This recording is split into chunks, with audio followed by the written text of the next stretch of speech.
નમસ્કાર. ખેતીવાડી ખાતાની AGR 50 યોજના અંતર્ગત હરિપુરાના જે ખેડૂતનું ટ્રેક્ટર મંજૂર થયેલું છે, જે અરજી કર્યા બાદ મંજૂરી હુકમ મળ્યા બાદ તેઓએ ટ્રેક્ટર ખરીદી કરી હાલ ચકાસણી અર્થે લાવેલ છે. ચકાસણી બરોબર થતાં હવે એને આ ટ્રેક્ટરથી જે પણ ફાયદા થાય એના વિશે એમના પ્રતિભાવો રજૂ કરે તો આપણે એમના પ્રતિભાવો સાંભળીએ.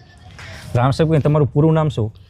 રામસંગભાઈ દાનુભાઈ ચાવડા, તમારું ગામ હરિપુરા અને તાલુકો પાટડી, જિલ્લો સુરેન્દ્રનગર. ઓકે.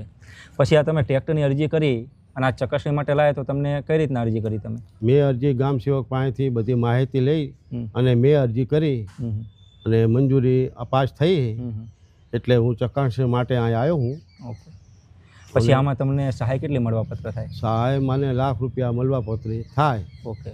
પછી આ ખેતર આ જે ટ્રેક્ટર છે તમે ખરીદ્યું, તો ટ્રેક્ટર તમને ખેતીમાં શું ઉપયોગી થશે? એમ ખેતીમાં મારે હાંકવામાં ને બધામાં ફેરામાં હાંકવામાં ને બધામાં મંજૂરી થાય. અમારે ₹1,00,000 સહાય મળે છે, તો ખેડૂત ખેતીવાડીનું ખૂબ ખૂબ આભાર માનું છું.